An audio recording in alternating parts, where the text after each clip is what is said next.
mo lang hanggang sa wakas.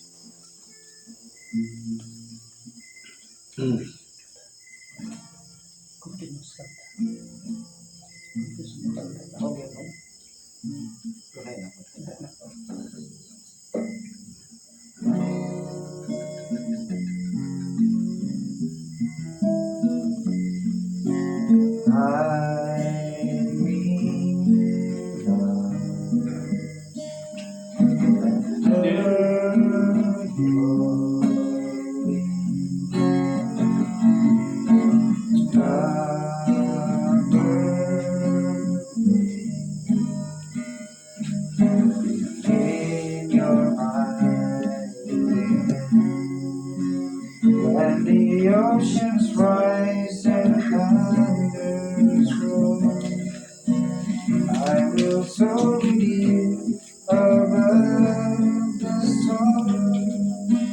Father, you are king over the flood, and I will be still and know you are God.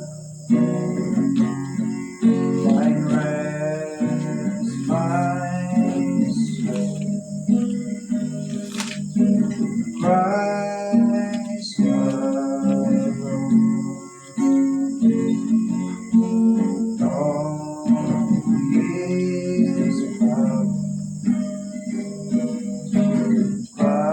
quietness and the oceans rise and thunders roll. I will soar with you above the storm.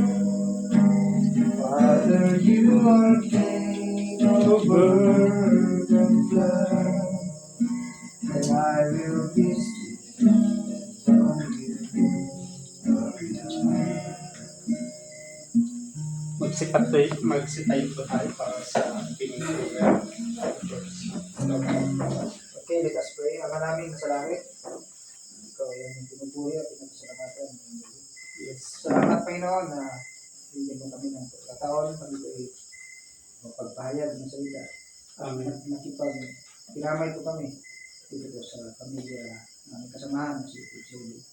Salamat sa mga grasya ng Diyos sa nakatulungan ng City Sound dito. Salamat sa pag-welcome sa amin dito, mga dito. Purihin ka, O Diyos, at ikaw ang aming pinaglilingkuran ng ng iba. Salamat, Panginoon, sa gagamitin mo na magbigay ng salita, mapahayag ng salita na may pahayag na po na may kalaman at tulungan ng gano'n. Amen. Nang sa gano'n, ito po ay may timo sa aming puso at isipan at nilagay ko namin sa aming pang-araw ng buhay. At gano'n din sa mga narito ngayon na buksan mo po ang aming puso at isip na magkaroon ba kami ng yung makuha namin Panginoon, yung may lagay namin sa aming puso at isip at ilagay namin sa aming buhay ang iyong mga aral. Sa ganun Panginoon, ikaw ang dakila at pagpunan ng pasalamat. Salamatan mapakailanman sa mga Jesus. Amen. Pwede na po tayo mag-sit. Good evening po sa lahat. Para sa alaman ng lahat, kasama po kami ni Ramidjen, ni Ulit. Yung common kasi ng term na sandala pagkasama apelido, kaya magtaka tayo bakit palagi nababanggit yung Ulit. Kasi kasama kami ni Jim, no, lahat kami tropa din.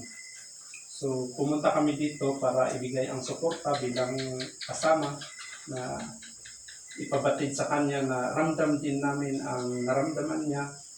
Ngunit ang pagbisita namin dito ay hindi lang bisita na literal, but gusto din namin makapag-share ng salita ng Panginoon. Kasi sabi nga sa Matthew chapter 4 verse 4, ang tao po ay hindi lamang po nabubuhay sa pisikal, bagamat pisikal kakain tayo, but ang mga salita din po ng Diyos na galing po dito. No? That is the Word of God po. Kasi dapat balanse po tayo.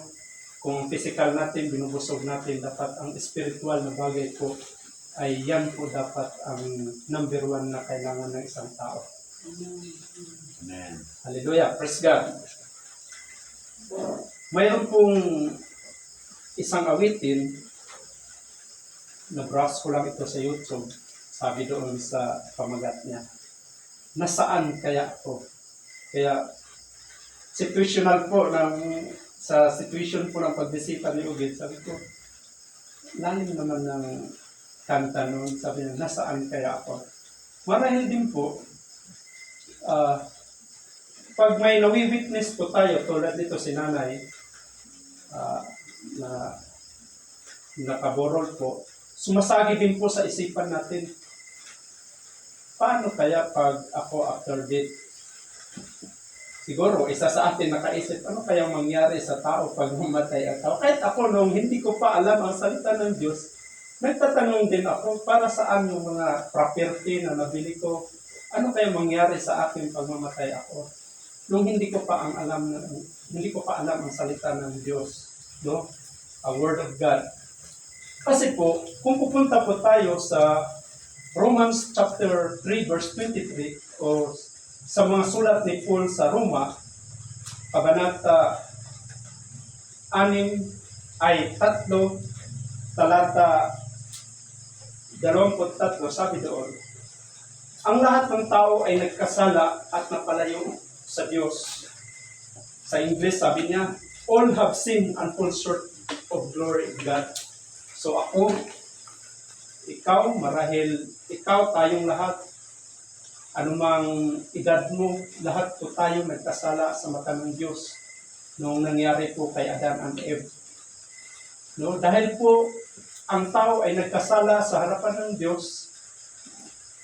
So sinabi din po sa Romans chapter 6 verse 23, parehong letter of Paul to the book of Romans, sabi niya, sapagkat ang kabayaran ng kasalanan ay ang kamatayan, kaya po pala ang tao ay may hangganan ang tao. So, ngayon dahil dito po tayo sa patay, siyempre, ang pag-uusapan po natin ay patungkol po sa buhay ng tao. So, ang sasagot po niyan ay hindi po siyensa, hindi po secular na kaalaman, tulad po nakapag-aral tayo ng basic, tinuturo po yan sa kahit grade 2 tayo, grade 1, tinuturo niyan what is life. But ang sagot lang doon, kung pupunta ka sa siyensa, life is a period of time daw. Isisilang ang tao, siyempre bata, then mag-adolescents, teenagers, tatanda, then after that, tatanda ang tao, mag-senior citizen, babalik siya, mamatay siya. So meaning to say, is a period of time from birth to death. Yun lang, wala na. Sa siyensya yun. Pero dito po natin alamin sa Biblia. Kasi sabi nga ng John 1:1, sabi niya, in the beginning, sa pasimula, ay ang salita ng Diyos. And the Word was with God, and the Word was God. So meaning to say, from Genesis to Revelation po ay galing sa Diyos. Kung ito po ay naniniwala tayo na ang Biblia po ay galing sa Panginoon. So, Biblia po ang sasagot. Bago tayo mag-proceed, basahin ko lang po ang Book of Job, no, sa libro ni Job sa Old Testament. Doon po natin kukunan yung kasagutan nito. Sabi niya sa aklat ni Job, kabanata 14, mga talata 1 hanggang 14, no, selected verse, sabi niya, Job chapter 14 verses 1 to 14, sabi niya, ang buhay ng tao'y maikli at batbat ng hirap. Natutuyong parang damo, namukadkad na parang bulaklak, nalalabong parang bula, parang aninong lumilipas. Mayroon bang malinis na lilitaw mula sa taong marumi? Sa simula pa'y may akda na ang kanyang araw kung gaano kahaba ang itatagal ng kanyang buhay. Nilagyan mo siya ng hangganan, di niya ito malalampasan. Hallelujah. Verse 7, sabi niya, sapagkat ang kahoy man ay may pag-asa, kahit naputulin ito, ay magsasanga, kahit na ang ugat nito ay matanda na, at mamatay ang puno sa kinatatamnan niya kapag ito ay nadilig magsusupling kapag daka, meaning to say, tutubo siya. Ngunit, ang tao, pagkamatay, ay lubos na napaparang. Pagkalagot ng hiningay, mapupunta kaya saan? Sa verse 14, sabi niya, may tanong siya, kung mamamatay ang tao, siya kaya'y mabubuhay? Hallelujah, praise God. So dito po, sa verse 1, binanggit po dito na ang buhay daw ng tao is maikli lamang at bat-bat ng hirap. Kung sa English pa ito, sabi niya, man born of woman are few of this and full of trouble. Napakaikli po. Few days lang po araw ang binilang niya. At saka full of trouble, sabi niya.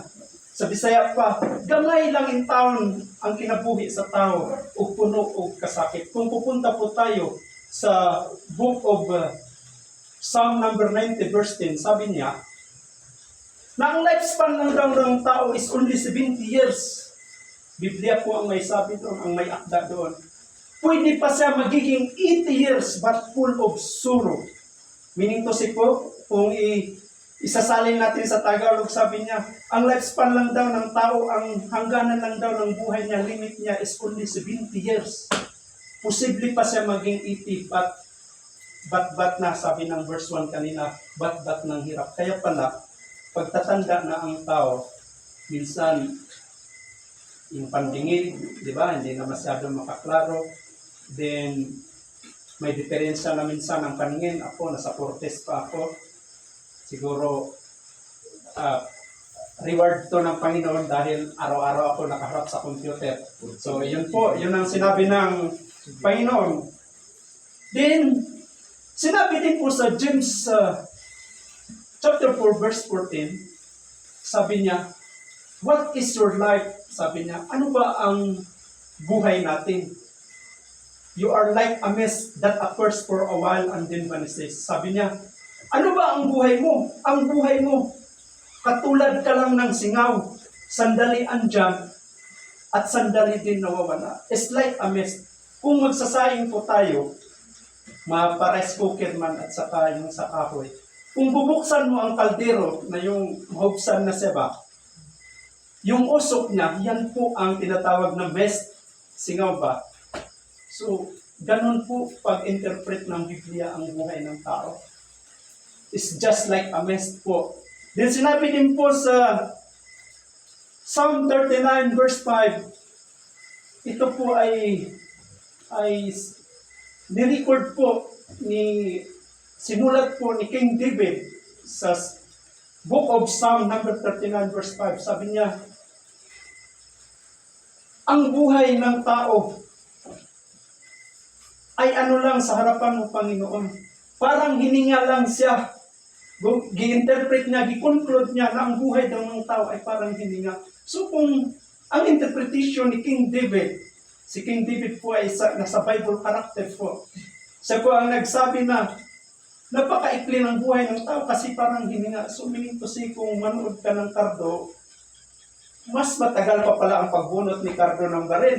Kasi 3 seconds ang hininga. 1 segundo lang, patay ka na. Kasi hininga ang sabi. So ganun po kaikli ang buhay ng tao. Then sa verse 2, sinabi niya, ikinumpara pa siya sa bulaklak. Sabi niya, ang buhay daw ng tao ay para din siyang bulaklak.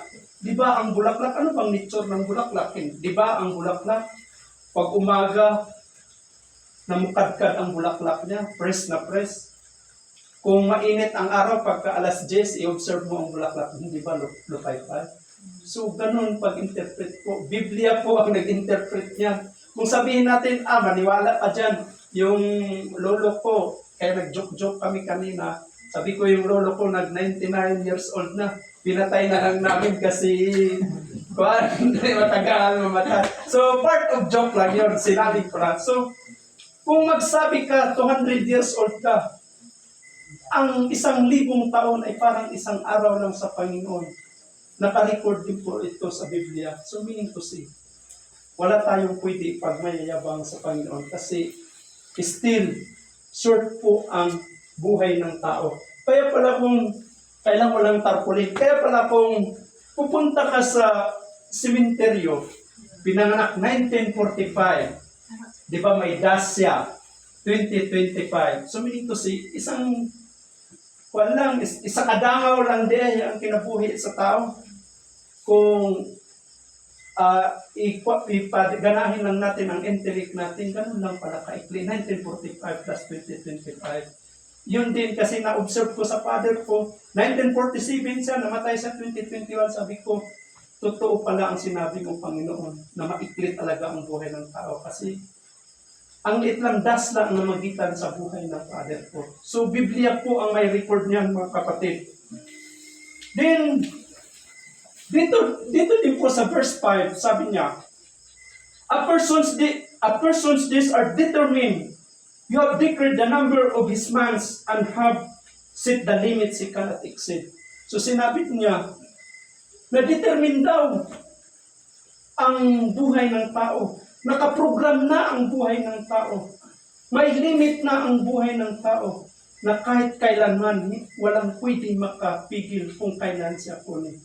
Kaya nagtaka ka kung pupunta ka pala sa sementeryo nung ipinanganak yung una kong magiging panganay sana kasi ngayon isa na lang ang anak ko yung nandoon sa kampo. Talagang nagwala ako. Sabi ko, bakit Panginoon? Ganon kaikli, months lang ang pagitan, kinuha mo ang yung anak ko na samantala pareho kami profesional. Kaya namin buhayin, samantala ang iba dyan. Halos walang makain, pero 11-10 ang anak kami. Grabe pa, dumaan pa kami sa proseso sa mga doktor. Ginastusan pa namin ng libo-libo para magkaroon kami ng anak. Tapos kukunin lang. Nung nandoon na ako sa sementeryo, doon ko pa naintindihan kasi may 3 months old, may 1 year, may 2 years, 5 years. Sabi ko, totoo pala ang salita ng Panginoon nung nabasa ko ito na may limit ang tao na hindi mo na pwede. Walang sino man pwede mag-question kasi nakaprogram na po tayo sa mata ng Diyos. Kaya naman po, kasi sinabi po ng Hebrews chapter 9 verse 27 na nakatakda po sa tao na mamatay ang tao at pagkatapos niya po ay husgahan siya. Is destined to man, dies once, and after that, to face judgment. Naka-record po ito sa New Testament sa Hebrews chapter 9 verse 27 po. Then sinabi din po sa Psalm 39 verse 16, sabi niya, sa Bisaya, sa imong mga mata nakita ng akong mga adlaw sa akong kinabuhi ug gisulat na sa imong basahon. So meaning to say, bawat isa pala sa atin, although meron man dyan mga food supplements, mga articsy, pampaganda, but sa tao lang yan, sa doktor, pero pag sabi ng Panginoon, hindi pinipiling sitwasyon, anuman ang estado ng buhay natin, negosyante ka man, doktor ka, pag andyan lang ang buhay mo, wala na, cut off na. Wala na tayong magawa dyan. So, Panginoon po ang may akda ng lahat. Then dito, kinumpara po siya, ang tao po sa verse 7 to 10, verses 7 to 10, kinumpara po siya. Sabi dito sa verse 7, sabi niya, at least there is hope for a tree.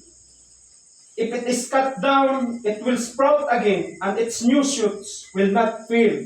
Its roots may grow old in the ground, and its stump die in the soil. Yet, at the scent of the water, it will bud and put forth shoots like a plant.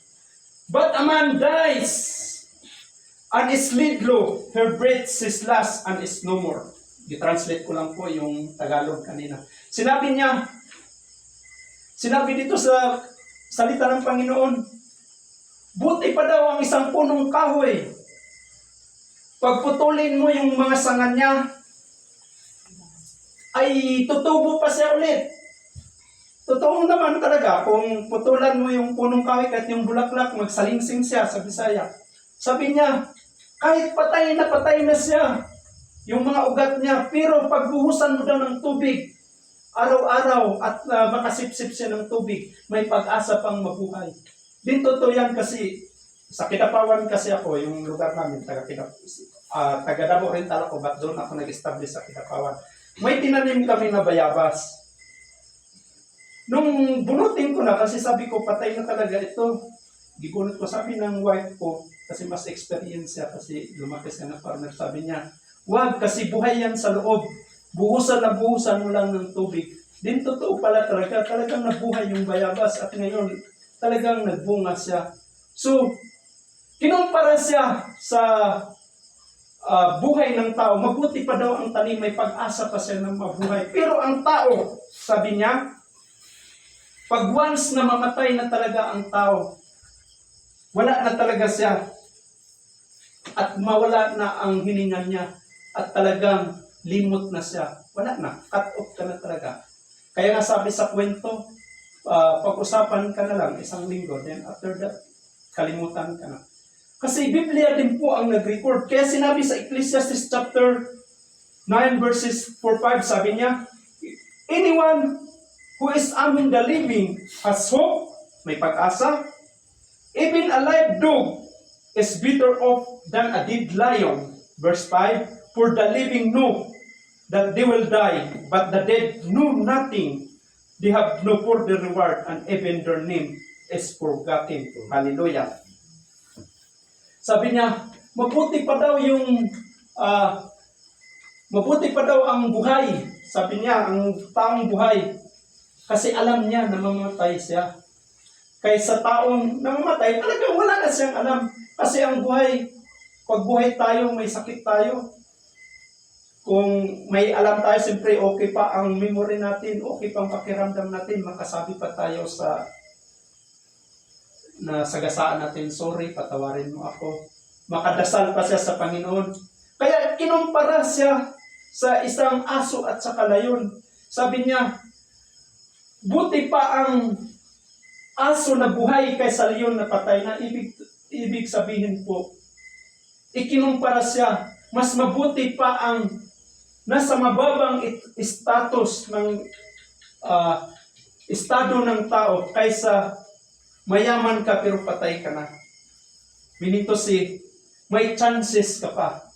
So minito si talaga pag mamatay ang tao, hanggang doon na pala, cut off ka na. Wala na. Biblia po ang may sabi niyan, mga kapatid. Kaya lang, sa verse 14, sa last verse na binasa natin, sinabi doon, may tanong siya, ang tao bang mamamatay ay mabubuhay ba sa muli? Malalim na katanungan.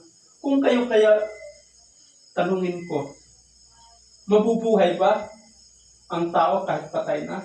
Amen. Sa tao yan na tanong, kung ako yes, ang sagot ko yes. Mabubuhay ang tao. Kasi sabi niya, kahit daw sabi ng John 11, chapter 11 verse 25, sabi niya, kahit ang tao daw ay patay na, sabi niya, kahit siya ay patay na, pag naniniwala sa Panginoong Hesus, siya daw ay buhay. So hindi, yun totoo, yun po ang sabi niya. Pero ang tunay na explanation po, mga kapatid, naitay at saka mga kaedad ko, sabi niya, ang tao kasi, composed of three aspects. No? Kung alamin lang natin dito sa Biblia, three aspects, the body, soul, and spirit. Ang aso po, body at saka spirit lang, walang kanuluwa niyan. Okay lang sila mamatay, wala na yan. Pero ang tao, pag mamatay ang tao, composed kasi ng three aspects, body, soul, and spirit. Ganito ang explanation niyan. Ito, si nanay, patay naman ito. Ako physically, nakikita niyo ako, physically, katawan ko. Tulad ni nanay, namatay siya physically. Siyempre, pag tayo namatay tayo, due respect sa family. babalik tayo sa lupa, ang magpista doon, ang makinabang mo talaga, ano? Bulati. Oh, yun, wati. Kung sa Bisaya pa, uod lang. Oh, totoo yan. That is realidad talaga. Babalik tayo sa lupa. Wala tayong mababaon. Talagang ililibing tayo at babalik sa alikabok. Yun talaga realidad. Kahit ako, mamatay ako bukas. Paglamayan ako 10 days, kung sa akin mangyari, hindi naman ako matakot. Ang importante doon ka sa Panginoon. Amen. Ilibing ako, uudin ako. Ako na sample, tulad kay Nanay Odin sa balik siya sa alikabok. Kasi ang nakikita niyo ako, physically nakikita niyo ako. Pero yung nagsasalita is not physical na literal na tao. Yan po ang kaluluwa, soul. Kung si Jane, suntukin niya ako dito, mag-black eye ako, pero ang nakaramdam ng sakit ay yung soul po at physically, yung black eye ko ang makikita. Yun po ang ibig sabihin ng body, soul. Din ang spirit po ay babalik sa Panginoon nung ginawa niya si Adam and Eve. So yun po ang katotohanan. Biblia po ang may record niyan, hindi po galing sa akin. Nung ako ay na-born again, sinaliksik ko talaga ito. Talagang dumaan ako sa kwan. Tinanong ko talaga sa mga kwan nung nag-Bible training, talagang very kwan ako. Kahit sa na-witness ni Jane, kahit sa opisina ko, sinisingit ko kasi nag-aral talaga ako. So yun po ang sinabi niya. So anong mangyayari sa atin? Anong mangyayari sa ating pag mamatay tayo? Kasi composed tayo ng 3 aspect, body, soul, and spirit. May na-record po sa 2 Corinthians chapter 5 verse 10, sa English sabi niya, pasensya na mas kuwan kasi ako sa English, i-translate ko na lang. Sabi niya, "For we must all appear before the judgment seat of Christ, so that each of us may receive what is due us for the things done while in the body, whether good or bad." Sabi niya, lahat po tayo ay harap sa Panginoon. Then after that, i-judge po tayo. Ayon sa nagawa natin dito sa lupa, maganda man yan, o pangit yan. So meaning to say, nandun si negative o positive. Kaya tama yung battery, may negative, positive. So yun po ang mangyayari sa atin pag once na mamatay po ang tao. So, aharap po tayo sa Panginoon. Kasi sinabi po sa Revelation chapter 20 verse 12,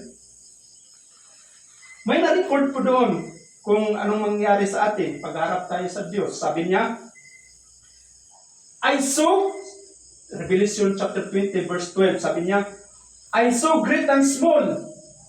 Nakita daw niya great and small, meaning to say, nakita niya ang malaki at saka maliit, hindi literal malaki, meaning to say, mayaman at saka mahirap, nakita ko doon. Sabi sa Book of Revelation, standing before the throne, sa harapan ng Panginoon, sabi niya, books were opened. Another book was opened, which is the book of life. The dead were judged according to what they had done, as recorded in the book. So, Biblia po, na-record po ito. Sinalin ko lang sa English kasi mas well-versed ako sa English kasi na Biblia, yung pinag-aralan ko. Baga dito rin, naka-record siya. So, sinabi niya,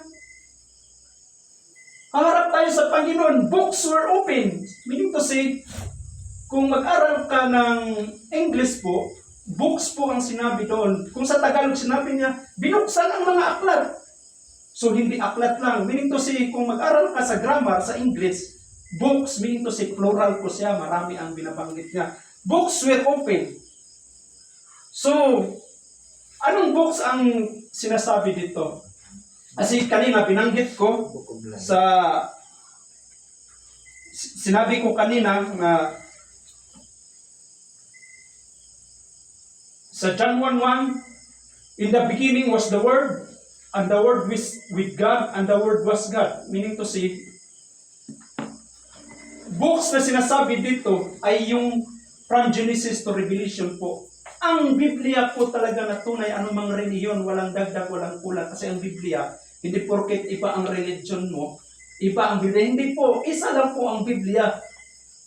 66 books po, meron ang Biblia, 39 Old Testament and 27 New Testament sa Christian. Wala pong kulang yan, wala pong dagdag at wala pong kulang. Yan lang po, mapakatulik ka man o ano. Pero hindi po reliyon ang dinala natin dito. Ang katotohanan lang para malaman natin kung ano ang buhay ng tao after death. Sabi niya, books were open, meaning to say, titingnan pala ng Panginoon kung ilang bersikulo yung nabasa natin, kung tayo ba ay may alam sa salita ng Panginoon. So meaning to say, totoo nga naman kasi sinabi ko kanina, ang tao ay hindi dapat physical lang nakakain, kundi ang salita din ng Panginoon na galing po dito ay yung kaluluwa po dapat natin ay busugin natin. Then sinabi pa dito, another book was opened, which is the book of life. So may libro pa pala na bubuksan sa atin. Ang tawag doon is the book of life. Then dinugtong niya, the dead were judged according to what they had done as recorded in the book. Sabi pa niya, sa Revelation chapter 20 verse 15, sabi niya, anyone, kung sino man, whose name was not found written in the book of life, was thrown into the lake of fire. Sabi niya, kung sino daw ang wala doon sa listahan na tinatawag na book of life, ibig sabihin, itatapon siya sa dagat-dagatang apoy. Biblia po ang may record niyan.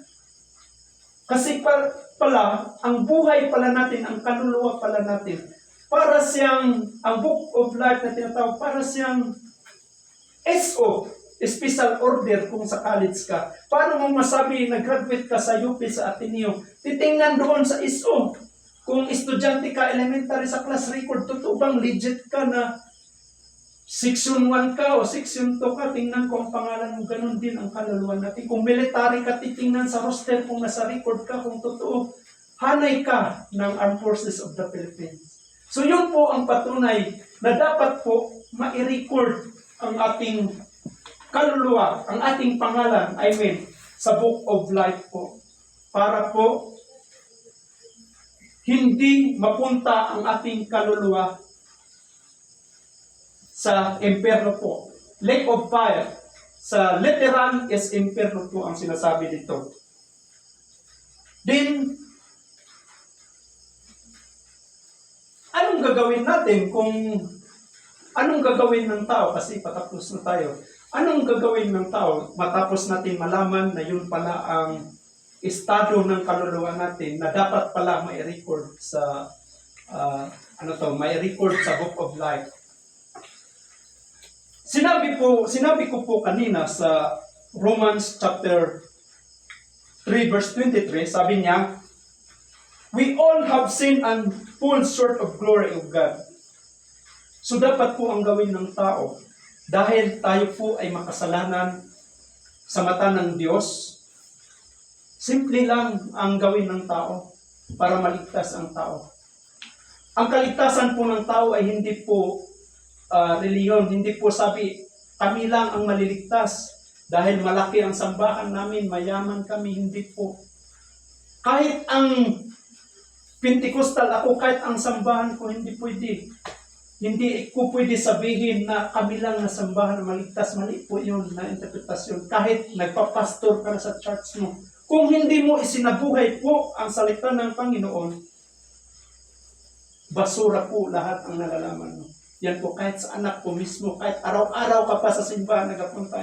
Hindi po assurance ang kaligtasan, hindi assurance na araw-araw ka nagsimba. Hindi, bagamat maganda, hindi po assurance na dami ka donation sa simbahan, naglilid ka, hindi po yan assurance. Kasi mayroon pong nagbabait-baitan na, mabait man ako kasi dito. Hindi po. Ang tunay po, para hindi po tayo maligtas, para po tayo ay maligtas, masave po ang soul natin, ang kaluluwa natin. Simple lang. Kasi sinabi ko kanina, sinabi ko ng salita ng Panginoon na tayo po ay makasalanan. Simple lang, humingi ka, taos puso, humingi ka ng kapatawaran sa Panginoon. Ganun lang po kasimple, walang bayad po, humingi ka lang ng tawad. Hindi yan aabot ng 5 minutes na humingi ng kapatawaran. Mag-repent ka sa Panginoon. Yung talagang taos-pusong pag-repent mo sa ating Diyos na buhay.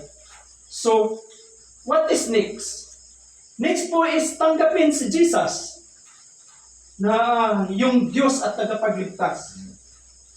Kasi sinabi din po sa Book of John, chapter 12, sabi niya, to all who did receive Him, to those who believe in His name, He gave the right to become the children of God. Kung sino daw po, after niya humingi ng kapatawaran, kung sino daw po ang tumanggap kay Jesus na kanyang Diyos at tagapagligtas, siya lang po ang i-recognize niya na kanyang anak. What's next? Kasi sinabi din po sa John chapter 14 verse 6 ang assurance niya. Sabi ni Jesus, si Jesus mismo may sabi niya, I am the way, the truth, and the life. Sabi niya, ako ang daan, ako ang katotohanan, at ako ang buhay. Dinugtungan niya, walang sinuman makapunta sa Ama, kundi sa pamamagitan niya. So, yun po ang sinabi niya. Punta ka ng 6ID, kasi taga 6ID kami. Do you think, ibigay ko lang illustration, gusto mong harapin ang Commander 6ID namin, Commanding General namin. Sa palagay mo ba, makadirect ka doon? Dadaan ka muna sa security namin doon, kampo. Ganun po ang illustration doon. Kailangan tanggapin si Jesus na yung tagapagligtas. Yun po ang assurance para makapunta ka sa Ama. Kasi po, God the Father, the Son, and the Holy Spirit po, and one person po. 3 person, one God po. Yun po ang ibig sabihin, 3 persona. So, what's next? Kasi sinabi niya sa 1 Timothy chapter 2 verse 5, malapit na po tayo matapos. Sabi niya, there is one God and one mediator between God and mankind. Sabi niya sa dulo, the Christ Jesus. So, wala pala talaga iba. Kundi si Hesus Kristo lang talaga ang kaligtasan. Yung sinabi niya sa Hebrews 9:15, sabi niya, Jesus is the mediator of the new covenant. Kasi kung noon, ang Old Testament noon, directly nakipag-usap ang Panginoon sa tao, sa Bible character, si Abraham, si Moses, si David, but ngayon, Jesus, tanggapin si Jesus na yung tagapagligtas. Yun po ang assurance kasi siya ang daan, siya ang buhay, at siya ang katotohanan. Wala na pong iba, wala nang iba, kundi si Jesus lang po. So, what's next? Dapat po sa isang tao ay ma-born again po. Yun po talaga ang katotohanan. Sinabi po sa John chapter 3 verse 10, unless a man ang binanggit doon, pero both gender yon ang ibig sabihin, babae, lalaki, ma-born again, saka pa niya makita. First step pa lang to, ang kingdom ng Panginoon. What is born again? Ito ang mali sa tao. Kasi pag sabi born again, ay born again ako. Hindi po relihiyon ang born again. May mga tao po, misinterpretation lang kasi dahil narinig kay pastor, ganyan, hindi po dapat nag-aral. Salita ng Diyos talaga dapat alamin niya, hindi yung nasabi-sabi niya, narinig ko. Kaya yun ang problema sa sambahan, hindi ko man may pagkukulang konti. Kasi mali ang tinuro sa bata hanggang nadala. Na kuwan tayo sa tradisyon o ano. Kahit nga siguro with due respect kay Jen, siguro ako nung namatay yung mother ko, bawal daw maligo sa body, okay lang kasi part of kailangan respetuhin. So, ganun din po. Sinabi nila, born again is religion. Mali po, hindi po relihiyon ang born again. Ang born again po, ang ilustrasyon po sa born again, na-record po sa 2 Corinthians chapter 5 verse 17. Anong sabi niya? Unless a man naman, illustration pero both gender yung tinutukoy niya. If anyone is in Christ Jesus, he is a new creation. The old has gone, and the new things has come. Meaning to say, kung sino man ang na kay Kristo Jesus na, kasi tinanggap mo na si Jesus, dapat wala na ang lumang kaugalian at bagong buhay na ang isabuhay na. Yan po ang ibig sabihin ng born again. Meaning to say, kung marites ka noon, nung isang buwan marites ka last year, chismosa ka, dapat dandanin mo na i-rest. Hindi na masyado. Hanggang sa totally, kasi hindi man maiwasan, tao lang tayo. Tumbaga ni ang kalabaw nga apat o tail, tao pa, minsan madulas. So, yun pala ang ibig sabihin ng born again. Hindi pala ibig sabihin, born again ako. Yung kaya mali, yung sa, kasi personnel ako, kasamahan ko si Ugin, actually assistant ko si Ugin. Clerk, typist ako, ang boss niya, chief sa section namin. Tawa na lang gani ako magsabi, born again ang religion niya. Sabi ko, ito, kulang ito, sabi ko, dahil narinig lang sa parents. Hindi itinuro sa kanya kung ano ang tama. Ako, Pentecostal, sabi ko lang, Pentecostal ako, born again. Pangit naman sabihin, Pentecostal ako, relihiyon lang dinadala ko, pero hindi ko isinabuhay. Dahil sinabuhay ko, proud to say, I am born again. Di ba? Ngayon, good boy na ako. Although chick boy noon, hindi pa man tayo kay Kristo. Ngayon, good boy na ako. Kasi kay Kristo na ako. Talagang isinabuhay ko si Kristo sa life ko. So, yun po ang ibig sabihin. Then sinabi niya sa John 3, application to John chapter 3 verse 5, sabi niya, cannot enter the kingdom of God unless they are born of water and spirit. So, iba naman ang interpretasyon nila. Sabi daw nila, kailangan daw, although maganda yung mabautismo ka talaga, ang interpretasyon nila dito, born of water and spirit, hindi po ito ang ibig sabihin. Ang ibig sabihin po ng born of water and spirit ay magpahugas ka po ng salita ng Panginoon, meaning to say, obedience po. Paano natin malalaman yan? Siyempre, doon po tatag sa simbahan. Kasi doon lang po tinuturo ang salita ng Diyos. Mag-engage sa mga Bible study, marinig mo doon, magtanong sa mga pastor o pari man. So yun po ang ibig sabihin. So last, sabi niya sa John chapter 3 verse 7, you must be born again. So ang term na must, ibig sabihin po ang term na must po, kailangan talaga sa English, prerequisites, requirement talaga. Kung magpa-enroll ka sa school ng anak mo na grade 1, ay hindi namin yung tanggapin, dapat may requirement na PSA na maipakita mo. So yun po pala, kailangan po pala ang tao ay ma-born again talaga. Hindi pwede na kasi dapat balanse po ang buhay natin. Ang physical natin na katawan, binusog natin ng pagkain, dapat po pala ang spiritual na bagay ay busugin natin. At doon po nagtapos, manalangin po tayo. So ang gawin natin, kasi ganito, siguro iwan ko kung after 20 years makabalik na ako dito, siguro mag-retire na lang siguro ako, hindi na ako makabalik dito. Mamatay na lang ako, hindi na ako makabalik. Siguro kasi dahil papasok dito, kung hindi siguro nangyari ang ganito, hindi kayo makapunta dito, di ba Jen? So dahil once lang kami makapunta dito, mag-sinner's prayer tayo. Kasi yun po ang assurance. Ganito kasi yun. May kwento. High school graduate na sila.